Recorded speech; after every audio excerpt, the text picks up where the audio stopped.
Hey guys, in this video we are going to take a look at a Christmas present that I got. This is the Ulanzi U-120 inverted ball head, and I bought this with my own money. Actually, being a Christmas present, I got an Amazon gift card and I used the 50 bucks to buy this thing. But I was looking for a really nice little ball head to mount my webcam or my camera over top of my monitor, like my main PC monitor just off to the left here. And that's the reason I got this, but I stumbled onto a number of different uses, and this product is so well thought out. It's one of the first of the inverted type ball heads I've seen on the market. There's a few of them kind of trickling into the market now, but this one is definitely worth a look. So let's jump in.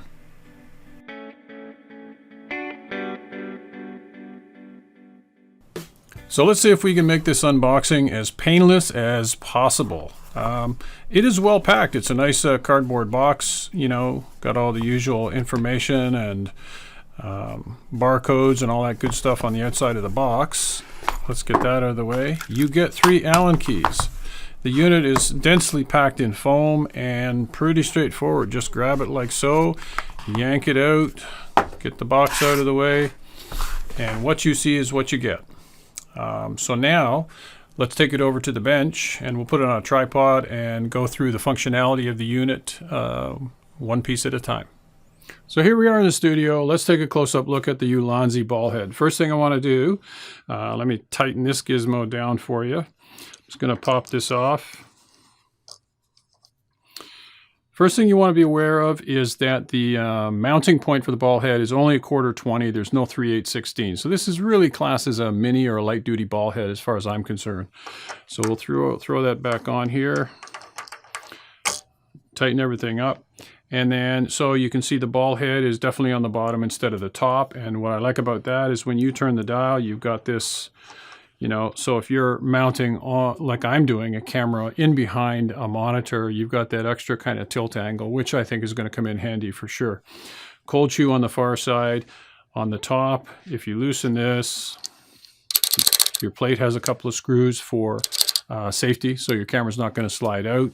Undo this all the way. You can take your plate out, and you've got a couple of safety screws on the bottom. Pretty straightforward. This thing is really well machined, I have to say. It's a premium piece of kit. It feels premium for sure. And then if you loosen the red dial on the top here, you have like a pano functionality for the top of the ball head. And what's really cool, if you tip this down, so if you want to do an overhead shot, you can tip this down, you can release that, and then you've got quite a range of motion with the ball head itself. So I think you're going to see this inverted style of ball head more and more as time goes on. It's going to catch on, and it really caught my eye when I first looked at it. So let's stand this back up. Just tighten this up.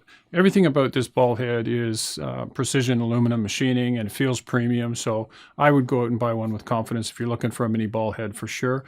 And I'm going to show you some applications of the way I've used the ball head so far, and then we'll go from there.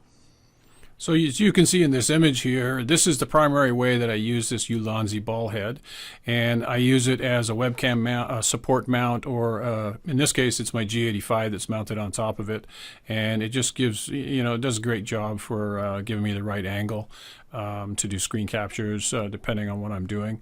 And then if I change the image here, you can see in behind I've got a cheap Chinese ball head here set at a right angle, connected to the Ulanzi. Then I'm going into a PhotoFlex arm, and the PhotoFlex arm is great. I'll put links to this, all of the stuff in the description of the video.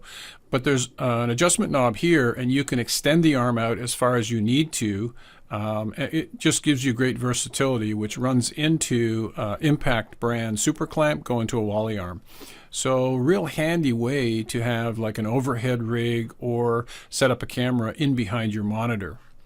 Next up, if you want to use it as an overhead rig, this thing is ideal. I've got it connected to one of the arms that I have on the walls in my studio. I've shown this before in my videos, but great way to use it as an overhead rig, and it works extremely well. Here it is with the cold shoe being utilized on the one side of it. Now the only thing about utilizing the cold shoe on the Ulanzi ball head is that if your microphone, like the Rode Micro here, is got a big Rycote arm on it, it will bump into the little red knob here. So you have to make some adjustments there, and I'll show you that in a second.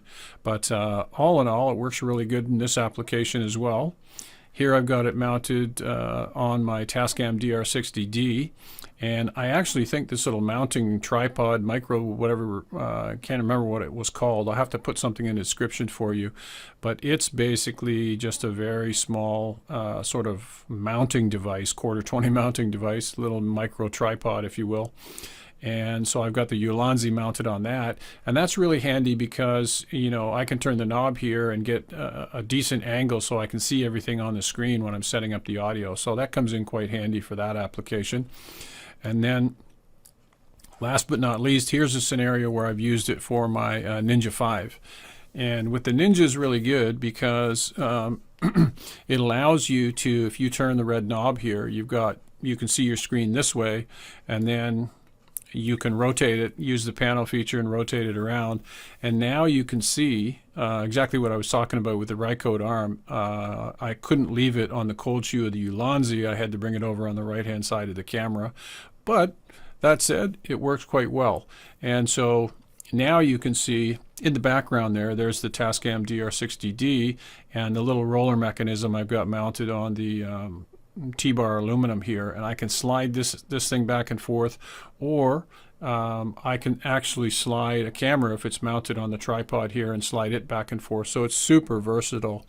And if you want more information on the DIY camera stand that I made, I have a video and I'll put a link to that in the description as well. It is a FOBA style camera stand, and it's just like super practical.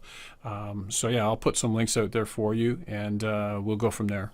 Hopefully I have covered this ball head thoroughly well for you and shown you a number of different ways that you can take advantage of it. The current price, dare I be remiss, is $39.95 on Amazon.com. And so it's not your cheap mini ball head. And like I said in the video, it's a precision piece of equipment, though. So I would say go out and buy it with confidence. You'll get lots of use out of it for sure. I seem to be finding one use after another for it, and we'll continue to use it. If you found the video helpful, hit the subscribe and like buttons for me. That helps me out, and appreciate it. And I will see you in the next one. Take care now.